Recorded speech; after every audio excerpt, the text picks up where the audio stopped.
Now, what if I told you the reason we have Wi-Fi today is because of Steve Jobs and this computer? Would you believe me?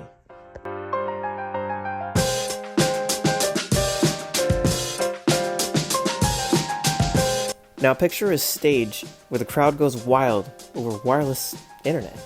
It's kind of weird, right? Maybe I'll go to Disney here. You know, I can. Come on over here. Let me show them the show these guys how it works.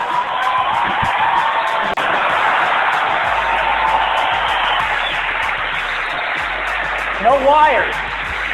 Macworld 1999, Steve Jobs introduces the world's first consumer router. Now, the first laptops were some real chunky looking boxes that came out in the late 80s.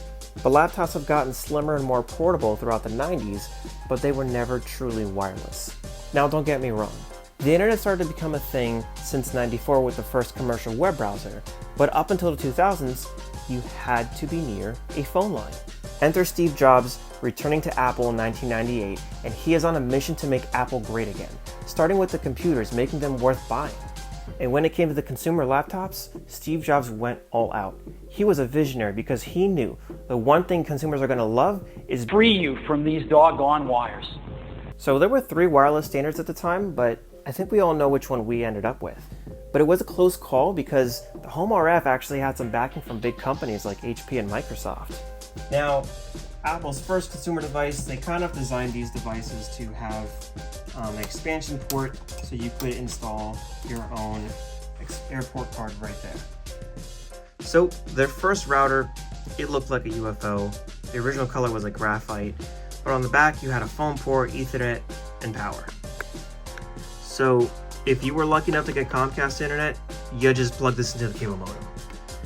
But for the rest of us, like 95% of the time, because cable internet was rare, you used dial-up, aka the phone port. So let me just say how big of a deal that was, because if you had 2 or more computers back in the day, y'all couldn't share the internet, because dial-up involves just making phone calls. So if one person's on the internet, it's a busy line for everyone else. Now, some of the innovations they did over the years, they added a USB port to the router, so this could be used for a hard drive or a printer. Now, nobody cares now because our printers have Wi-Fi built into them. But back in the day, you didn't want to spend money buying 3 printers for the household. Now, their Airport Express routers included an audio jack you'd hook up the speakers, which would be for AirTunes, which we now know today as AirPlay. But it's kind of crazy, this is how it all started. They even released a time capsule router, which included a hard drive at one point. This was meant for wireless time machine backups. I mean, kind of useless, but it's a little easier than lugging around a hard drive to do your backups. Alas, they are no more. Apple officially discontinued them in 2016 for a number of reasons.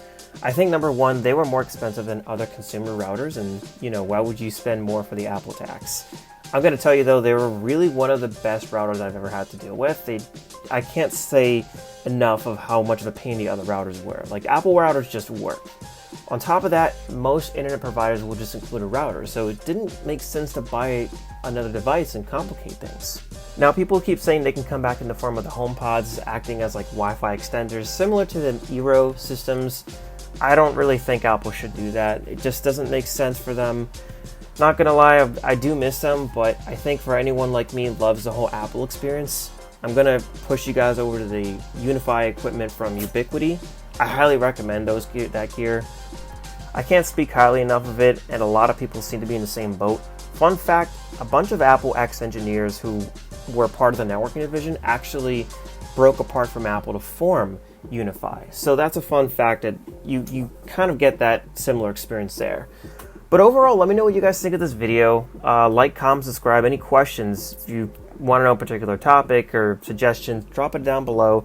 And let me know what you guys thought about the airport routers, if you had them in your own home, or what did you think of them? Because I love them, but I'm curious to know what you guys thought.